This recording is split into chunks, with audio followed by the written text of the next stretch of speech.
Hey friends, we've got a new way for you to participate in the show. You can now call us or text us with your questions, comments, or anything you want us to discuss on Plain Talk.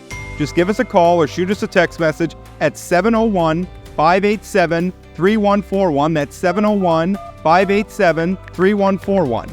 It's super easy. Leave your message, tell us your name and where you're from, and we might feature it on an upcoming episode. Thanks for listening to Plain Talk. Now let's get back to today's episode. Love staying informed?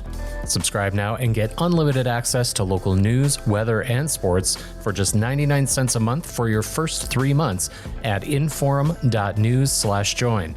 Read every story, listen to every podcast, and download the apps that keep you informed and on the go 24 hours a day. So head to inforum.news/join right now to subscribe. What are you waiting for? Get 3 months of local news for just 99 cents a month at inforum.news/join. You're listening to Plain Talk, the voice of North Dakota politics. I'm your host, Rob Port. If I sound distracted, it's because I've been busy covering this story all morning. I'm joined by my co-host, Chad Oban. He's right of center, I'm left of center, both sides of the political spectrum. I think it's cathartic. I think it's a necessary and proper debate. I'm glad we're having it. And honestly, we have to do better. Okay. I don't know why I'm getting blamed for this, right?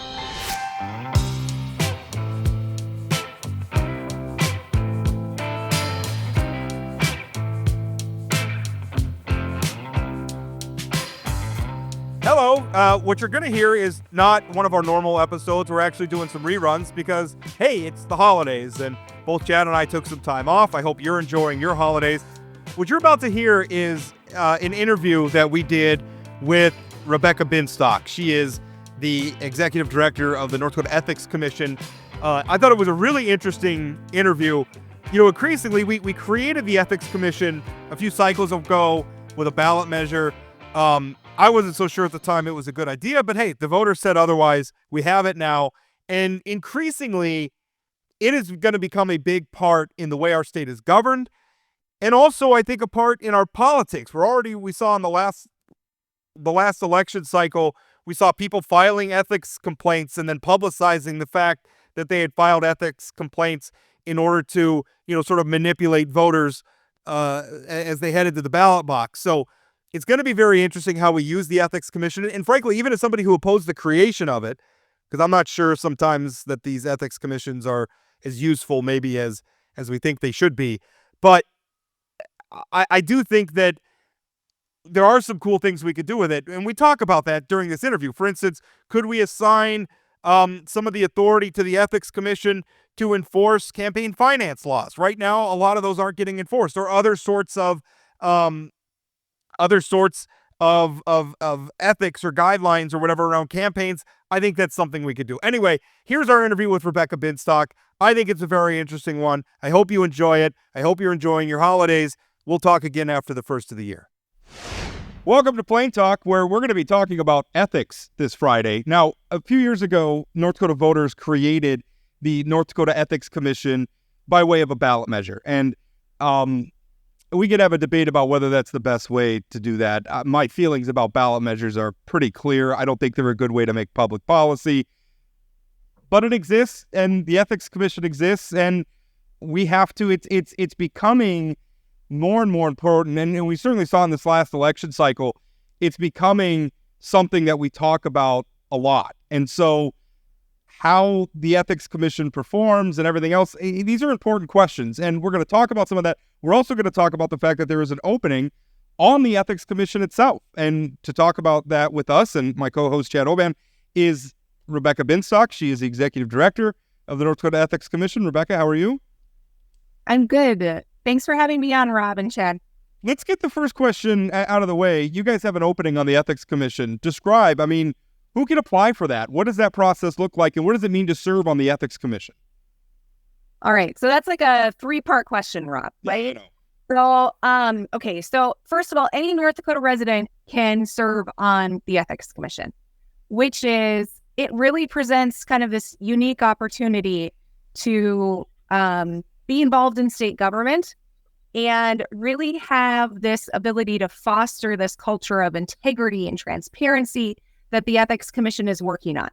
So now who can apply? There are some what I call limitations. So who can't apply might be the better question, is because if you serve in certain roles, for instance, if you're elected, if you're appointed, if you're a lobbyist, if you are a political party official, then you can't apply for the Ethics Commission.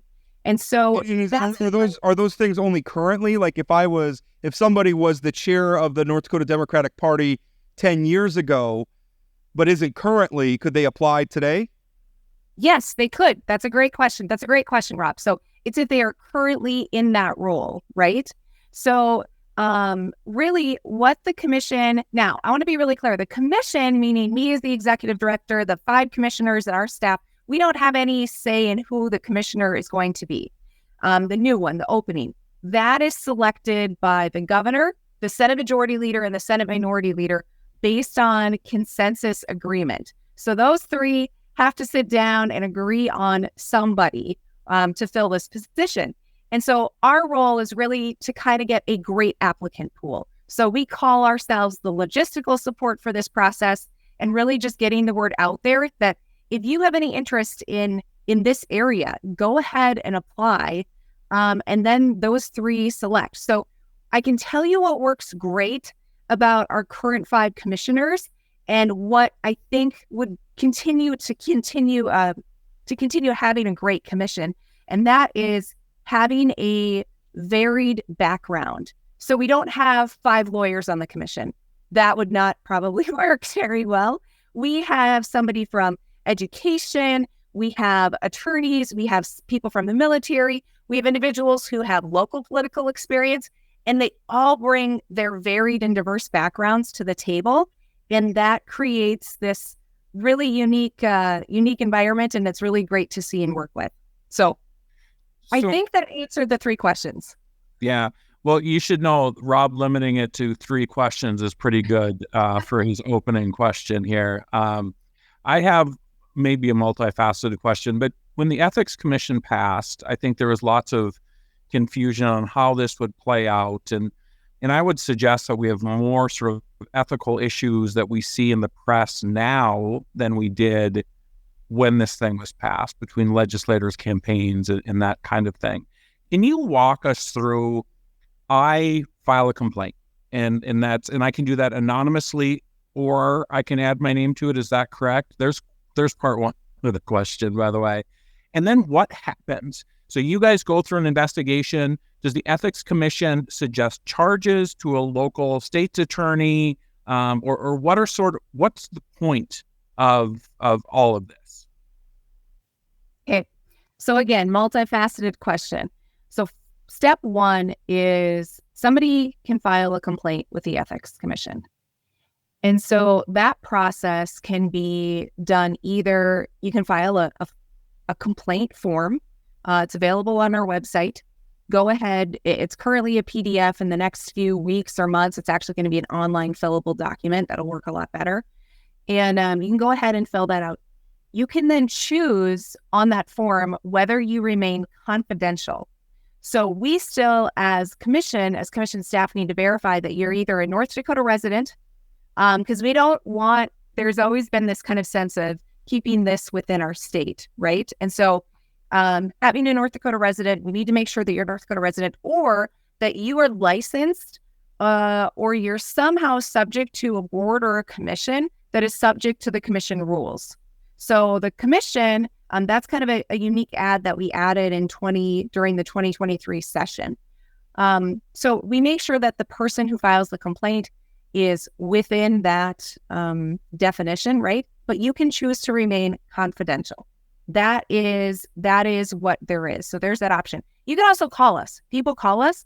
That is still considered a complaint. A complaint can be taken in any form, in an email, in a phone call, or somebody just coming up to us and talking to us.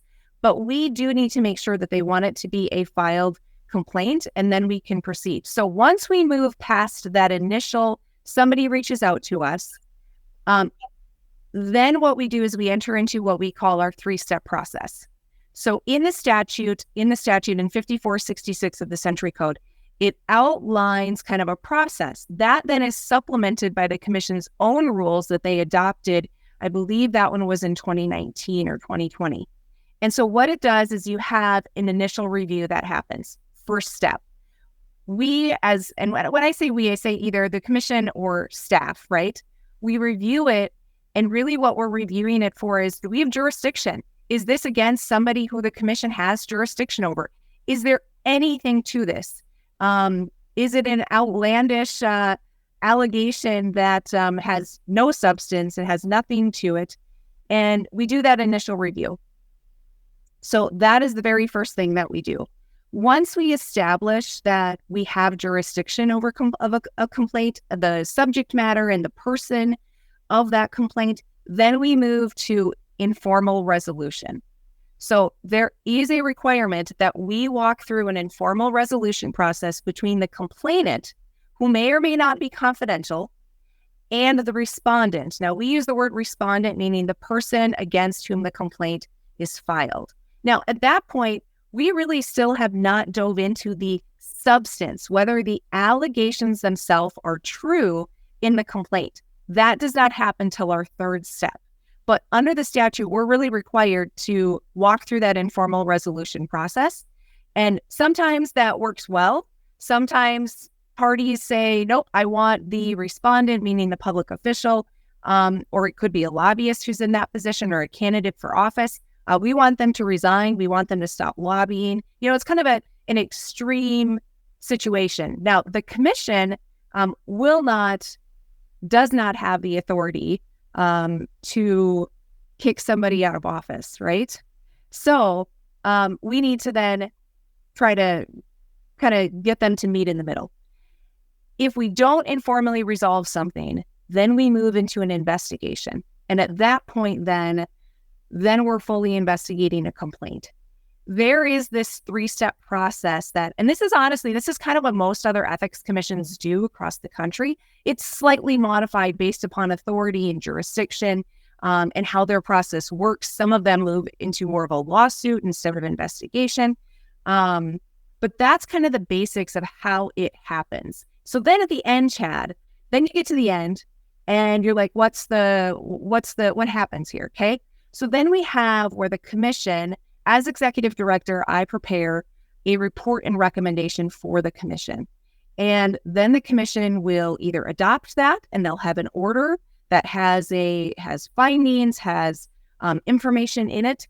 And then it either does one of two things. It can assess, depending on what sort of allegations we're talking about. It could assess a civil penalty. Now, I probably used the wrong word. I don't think it's penalty. I think it's like a civil. I don't have the rule in front of me. I think it's like remedy or something like that. Yeah, it's like a civil remedy. We don't use the word penalty, okay? And that can happen. The other thing that the commission is directed to do in statute is then if there is another entity that can enforce something and has enforcement authority, we then hand over the report, or we would hand over the report to that entity, and then they can take that and then they can enforce something as needed. So there's kind of this 2-part thing. But at the point where the commission has the report or issues a report, issues an order, now everything becomes open. Because as I walk through this 3-step process, that whole process is confidential. So we're not talking about it. Everything is kept confidential to the extent that we can. And then once that report is issued and there's a violation, if there is a violation found, then it becomes open. So then that report becomes open.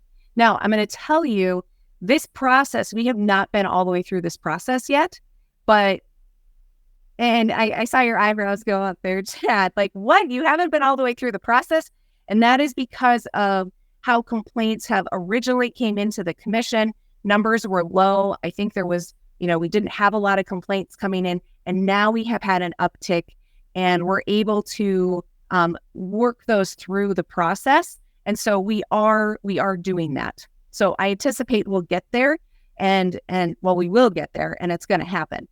So I hope that answered your question. I feel like that was a really long answer. Well, I want to drill in a little bit. I want to talk about the confidentiality part of it, because this seems like a double-edged sword, and I think it's something that we're going to have to grapple with in the future. But how much discretion does the commission have? Like if something comes in that's outlandish, I think we can all understand, somebody's saying, Governor Burgum's holding Bigfoot hostage in the Capitol or something. I think we can say, okay, we don't need to spend a lot of time on this. But I mean, ethics is kind of like porn, right? In the context of like the famous Potter Stewart definition of I know it when I see it. And you see that, yeah. When I think it becomes, so how much when somebody comes, I mean, how much discretion is the commission? Do they have is there a point in that process where the commission holds a vote whether, listen, we're just going to dismiss this or we're gonna proceed down the steps that you just talked about? I mean, that's got to be a part of it. So it is. That's a really good question. I want to touch base on that. I actually didn't answer part of Chad's question regarding referring like for a criminal complaint, right? I'm going to get back. I'll come back to that. Don't let me forget about that. But Rob, to answer your question, so really how we look at it, and you got to keep in mind my background. I'm an attorney. We have general counsel. So we really use a kind of a legal standard of, is there sufficient allegations? Is there sufficient allegations? If we assume that those are true, would that even fall within our jurisdiction? So for instance, in your example, if Governor Burgum is holding Bigfoot hostage in the vault in the Capitol, well, I don't have jurisdiction over that, even if it was true. Even if I presume that was true, it's not true, I'm guessing. But you wish it was true. You wish that was true. It was in the Capitol. Sure. But so what we end up doing, Rob, is we end up actually for each complaint, before we summarily dismiss it at that point, or we move it into investigation / informal resolution, we prepare a report. It's confidential, right? We do it in executive session. We prepare that for the commission, and then they can see if this is in fact what we should be doing, or if we should be, if they want to give us different direction. And that's kind of at the commission's discretion, though. Like you provide them the report, and then they have some discretion on, are we going to go down this road or not? They have, I think they have a little bit of discretion, but I think it's more of a legal standard than a discretionary standard that they apply. I mean, what we call it is probably nomenclature, but, yes, I think they do have a little bit of discretion. I think in most cases, what we have found is it's pretty clear which direction we need to go. Because a lot of the things that we can quote, we call it summarily dismissing it. Basically, we've reviewed it. There's nothing there. We're going to summarily dismiss this. A lot of times we know we don't have jurisdiction over the person. We know we don't have jurisdiction over the subject matter. Maybe it's something against a local county official, or it's against a judge or an attorney, or it's outside of our limitations period. It happened 5 years ago. We can only look back 3 years. There's something there that we know that we don't have jurisdiction over it. So that's why we can summarily dismiss those kinds of things. There has been maybe a few where it's been more discretionary, but for the most part, I think it's been pretty clear. You're going to refer to the criminal referral, and then I have a question after that. Okay. Yeah, let's talk about that. So there's a statute, and I always want to say it's 546608, but I actually think it's 546612. That directs the commission at any point, if we have a belief that there is a possibility that a crime has been committed, that we are required, it is a must standard, we are required to refer that to the appropriate law enforcement agency. Usually that's going to be a state's attorney who's doing that. Gotcha. Yes, so there's that statute, but it's a must. We don't have, in that instance, the commission does not have discretion. So one of the things that opponents of the Ethics Commission being set up, and I supported the Ethics Commission, and now, I mean, it's here, right? One of the concerns they laid out that it would be sort of weaponized for political gains. And I think we sort of saw that a little bit in June, right? I mean, you have complaints being filed, and the person who's filing the complaint goes public with, I filed the complaint against this person. I know we're not going to talk about specifics, but is there a scenario, and you said that we haven't gone through the whole process yet, so that person who has a complaint filed against them, it's in the public eye because the person who filed the complaint put it in the public eye. This process takes a certain amount of time before they're exonerated or whatever. What is that level of time? What sort of rights do the folks who are being accused of things have throughout this process? So first of all, with the confidentiality, right, that certainly has come up, right? So yes, we say that the confidential, the complaints are confidential. That doesn't preclude somebody who filed a complaint who's not subject to the confidentiality provisions. For instance, a public citizen, they can go and take that to the press. What then can happen then is the person who's the respondent, if the respondent is in fact a public official or a state employee, they don't get to do that because they're bound by confidentiality. And if you share confidential information, as you likely know, it's a felony of some sort that I can't remember off the top of my head. So they're not going to do that. Now, what we see in other states and how they address that, Chad, is they actually exempt the respondent from the confidentiality. So they can respond and not wait. So that's something as we get towards legislative session, those are things that we're having discussions about, is how to improve that process. And it might be, there might be a few different ways that we can do that. But we're looking at when it comes to confidentiality, is how do other states who've been doing this a lot longer and have a lot more experience with this, how do they address that and how do they manage that? And that's one of the ways that they do it, is they let the respondent, they basically exempt the respondent from doing that, and so that they can do that. So they can respond publicly to the underlying facts, right? To the underlying facts. Now, what rights does the respondent have in the process? They're notified of everything. They get copies of everything to the extent that can be provided, because keep in mind, we have to maintain the confidentiality of the complainant if they choose that. So then we have to redact things if needed, or we provide summaries, but they receive that information along the way. They have an opportunity to respond. They have an opportunity to participate in certain aspects of it once it gets to the investigation stage, right? So now I will say that when it comes to the process, a lot of times we'll notify somebody, and we don't send out the complaints right away, because if we look at our dismissal rate versus moving to informal resolution investigation rate, we dismiss quite a few more. So I'm going to just review that and dismiss it, and then I'll get you everything all in one. It's just kind of more of a logistical thing for our office, that it's easier to do it that way. And we've tried to change legislation to align better to timelines so that we can do that kind of more in a package deal. And so that's kind of, I think that answers your question. What's the timeline? I mean, from a complaint going in to going through the whole process, or do you have a goal for timeline, or is it like every case is different? So every case is different, obviously. We have a goal. We have the goal to get it done as quickly as we possibly can. Here's where we run into limitations, is the fact that we have a small staff. We're small, but we're mighty, but we do have a small staff. We have myself, we have a general counsel, which we brought on last September. And then we have a operations administrator who really kind of controls our operations. And so or handles our operations, I should say. So we are restricted on the amount of time and the amount of manpower, people power that we have when we have these complaints. If something is summarily dismissed, sometimes we can wrap that up in a matter of 30 days, 60 days, 90 days. If we need to move it to informal resolution or investigation, it does take a little bit of time.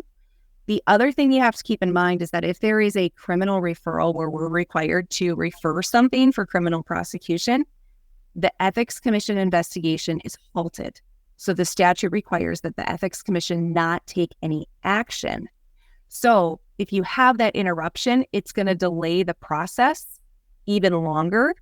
And so do I have a goal? Yeah, I would love to get them all turned around in, 6 months, 9 months, something. But it does take time. The other thing is we need to do quite a bit of research when complaints come in, because many times complainants bring something to us. They know the facts. They kind of know the law, but they don't have an attorney assisting them. So we need to review it and see if there's anything there. And we need to make sure that we give that a full review. So we compare it to a pro se litigant filing something with a court. there's something usually, or people usually that review those and do an initial review, and we kind of treat it very similar. One of the, I could provide an anecdote just to kind of illustrate how sticky some of this has gotten. During the recent primaries, I had multiple people contact me telling me that they weren't the people who filed the complaint, but someone had filed an ethics complaint against a candidate and wanting me to write a story about this. And my problem is I'm thinking, okay, so, and Rebecca, you aren't, and I made some inquiries to you even, and you are going to confirm or deny whether there's anything, right? So I'm in a position of, they want me to write a story about some anonymous person who filed a complaint against a named candidate, but I can't verify whether a complaint's actually been there. I don't have the substance of the complaint in front of me. I'm just supposed to, and I didn't write those stories.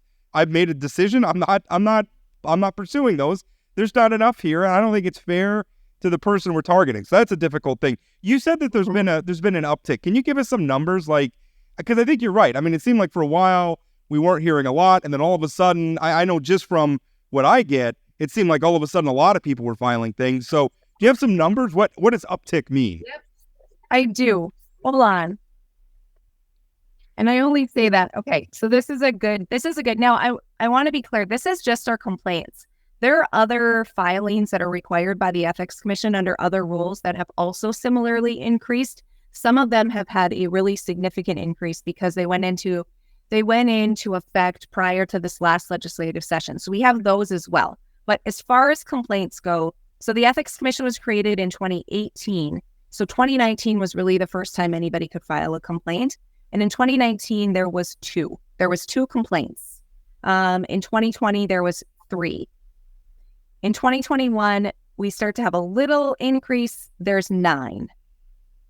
In 2022, there was 14. I will say in 2022, 10 of those were in the last 3 months of 2022. So prior to, from January to September of 2022, we had only received 4 complaints. And then in September, it was actually probably October of 2022, that's when we had more complaints come in. In 2023, we had 14.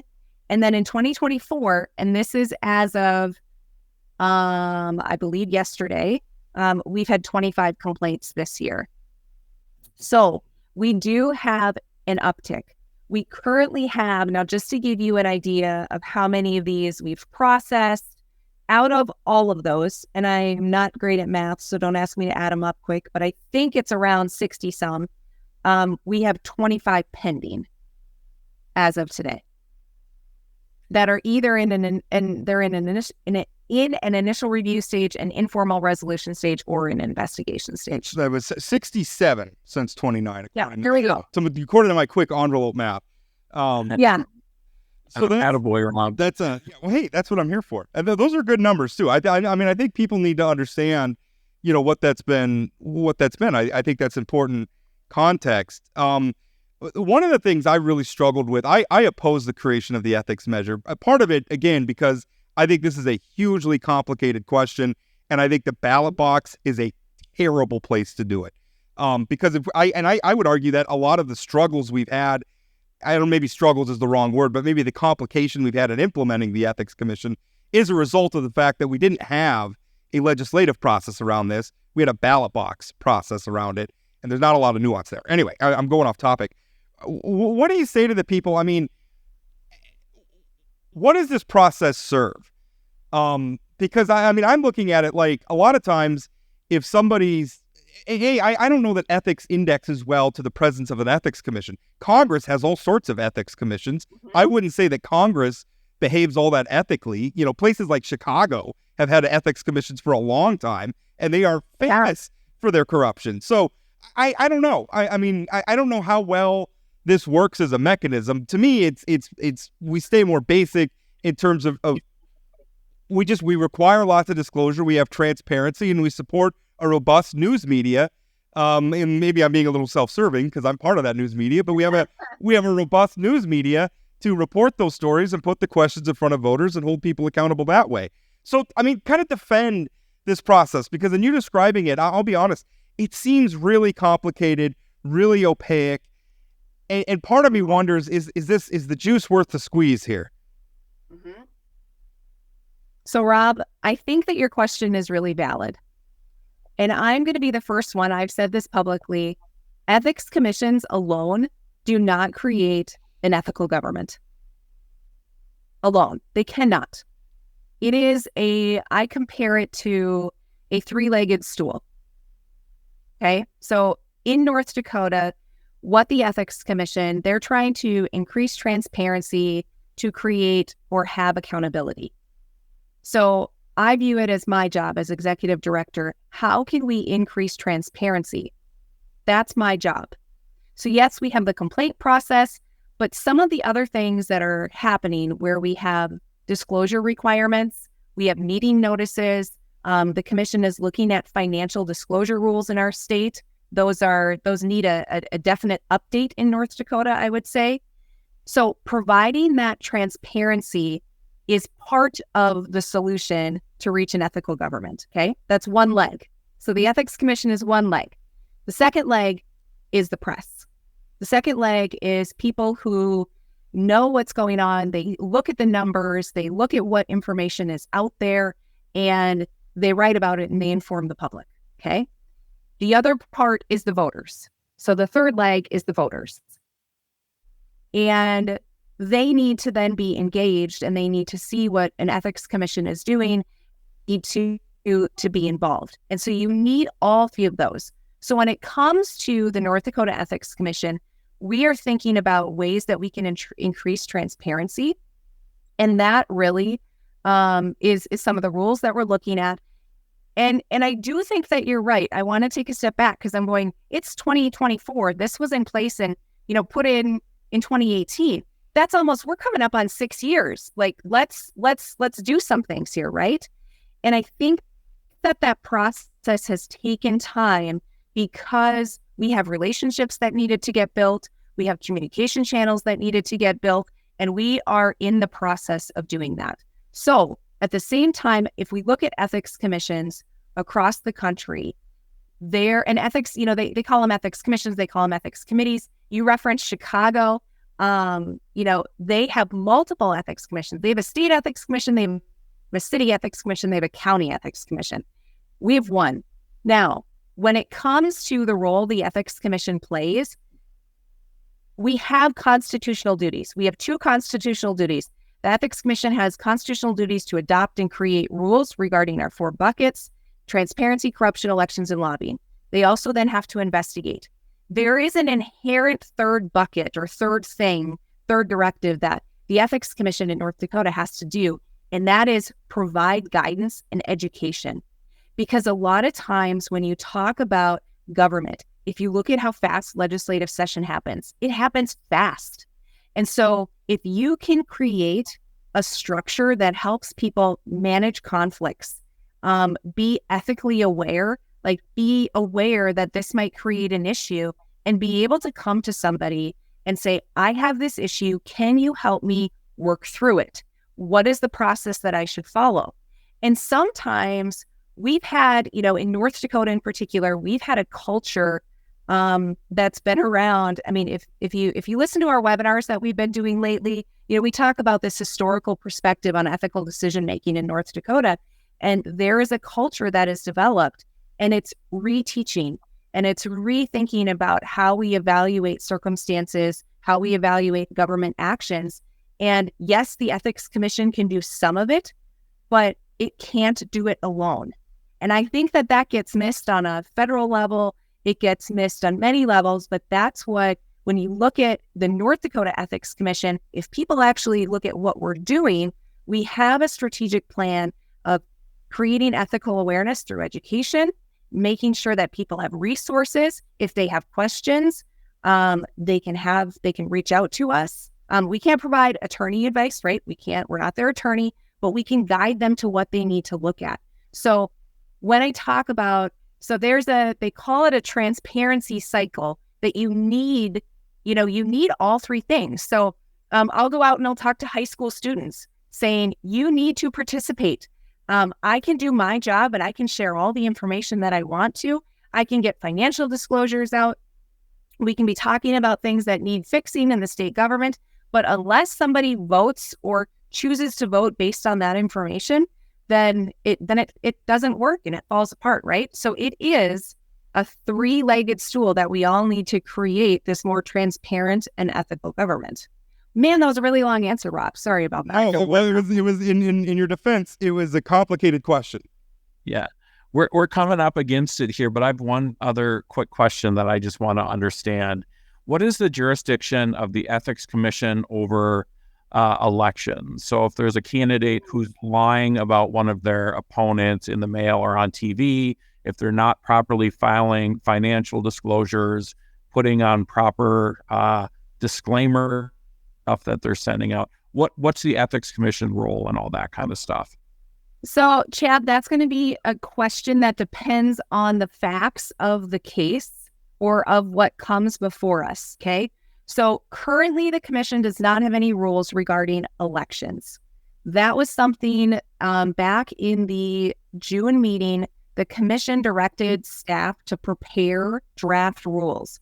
Now, we're going to work with the legislature on that. We're going to have to in order to get those in place so that we can address some of the issues that we have seen, okay? But currently the commission does not have rules related to that, okay?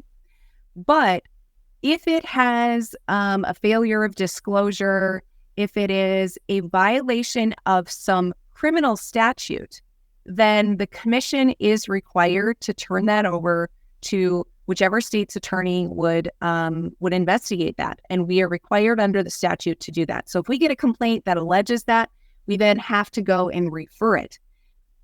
But keep in mind, there's no rule for us currently to handle that. So what the commission is looking at is having a rule that has a civil administrative process that would supplement this criminal aspect of it.